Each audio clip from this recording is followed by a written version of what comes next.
इतने दिनों से जो इच्छा मन में उबड़ रही थी वो पूरी हुई और फाइनली मैं वृंदावन पहुंच चुकी थी। हम पहुंचे थे रात के 2 बजे, क्योंकि किसी ने मैं बताया था कि प्रेमानंद महाराज जी रात के 2 बजे परिक्रमा मार्ग पे निकलते हैं परिक्रमा करने के लिए।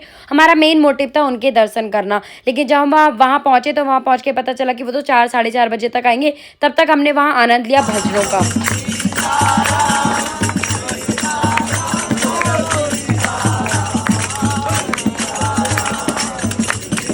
यहाँ पहुँच के लग ही नहीं रहा था कि रात के 2 बज रहे हैं और इतना अच्छा माहौल, इतनी पॉजिटिव वाइब।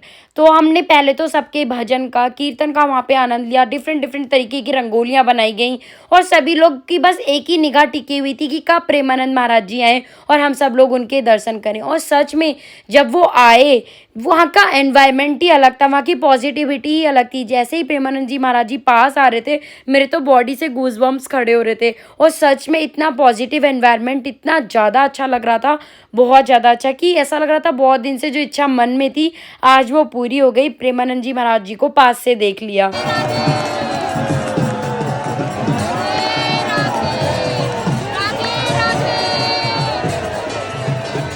और जब प्रेमानंद जी महाराज जी वहाँ से गए तो पीछे लोग उनके जाने के बाद दंडवत प्रणाम कर रहे थे।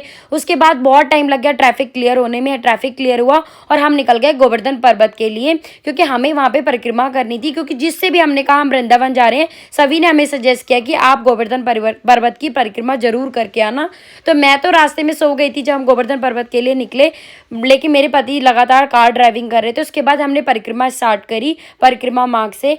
मुझे लग नहीं रहा था, जो आज तक कभी मैं अपनी ड्यूटी तक पैदल नहीं जाती हूँ जो 1 किलोमीटर की दूरी पे है, लेकिन मुझे लग नहीं रहा था कि मैं इसको पैदल पूरा कर पाऊंगी। लेकिन सब लड्डू गोपाल जी की कृपा है, क्योंकि वो चाहते थे कि मैं उनकी परिक्रमा करूँ, गोवर्धन पर्वत की परिक्रमा करूँ। इसीलिए शायद मेरे मन में, और जिसने भी मुझे सजेस्ट किया उसने मुझे सजेस्ट किया कि आप परिक्रमा जरूर करना। और बस मन में एक लगन थी कि जब सबने सजेस्ट किया है तो परिक्रमा पूरी जरूर करेंगे। फिर बीच बीच में लोग बंदर सेवा, गौ सेवा भी कर रहे थे।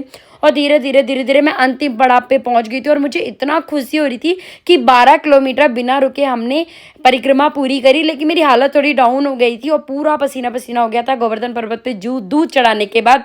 और फिर उसके बाद हम निकल गए थे अपने होटल के लिए।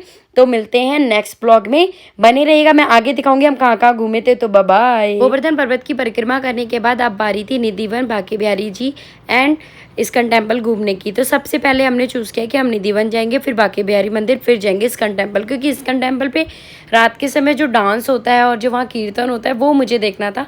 ये मैं सोच के आई थी कि मैं वृंदावन जाऊँगी तो 2-3 काम जरूर करूँगी। सबसे पहले वृंदावन जाके मुझे करने थे प्रेमानंद महाराज जी के दर्शन, फिर एक लड्डू गोपाल जी लेने थे, और तीसरा काम था मुझे इस्कन टेम्पल में डांस करना। तो जब हम निधिवन जा रहे थे तो रास्ते में हमें एक अम्मा मिली।